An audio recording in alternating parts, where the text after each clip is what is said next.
पूर्वी खबर। करके जब से ये राजनीति करना शुरू किए तो आप देखो जनप्रतिनिधि का भूमिका बदल गया। आज के जनप्रतिनिधि কোনো ভূমিকা নেই।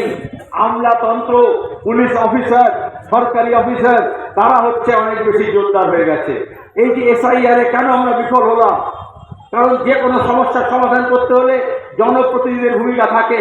মোদী মমতা নির্বাচিত যে সংস্থাগুলোকে গ্রাস করেছেন, জনপ্রতিনিধির ভূমিকা শেষ করে দিয়েছেন, নিজের দলের ভূমিকা কিছু নেই, যার ফলে অফিসাররা থানার IC, BDO, DM, SP, IS, IPS তারা হচ্ছে মহান হয়ে গিয়েছে, তারা বলবান হয়ে গিয়েছে।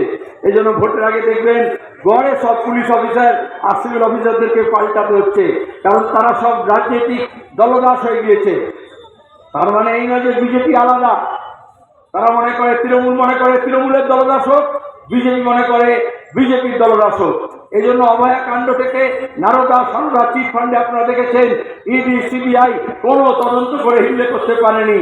মোদী এসে বলেন সব অপরাধীকে ধরবো, আর দেখা গেল তৃণমূলের যত চোর, জোচ্চোর, ধর্ষক, অপরাধী, যে মন্ত্রীদের ঘর থেকে টাকা বেরোলো, মেশিন নিয়ে এসে টাকা গুনতে হলো, তারা সব বহাল তবিয়তে বাইরে আছে, আর কেউ কেউ বিজেপিতে যোগ দিয়েছে।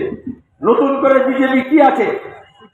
तारा तृणमूल रिसाइकल माल, जैसे कबाड़ी खाने में पुराना कागज, पुराना पीतल, तांबा, हरिया बर्तन बिकता है, वैसे ही पुराना तृणमूल बीजेपी के गोदाम में जाकर के भर्ती होता है, तृणमूल के गोदाम खाली करके। नए तौर से ये कुछ नहीं दे सकते। हम बंगाल में नए पीढ़ी के नेताओं को उभारे हैं, संघर्ष के मैदान से नए पीढ़ी के लोग आपके सामने आए हैं, और नए किस्म के जो जनप्रतिनिधि है उसका मॉडल भी बदलना है।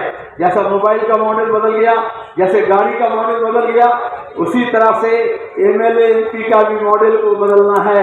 हमारे चैनल को लाइक, शेयर, सब्सक्राइब करना ना भूलें और बेल आइकन को दबाना ना भूलें, और देखते रहें पूर्वी खबर। पूर्वी खबर, नजर सब पर।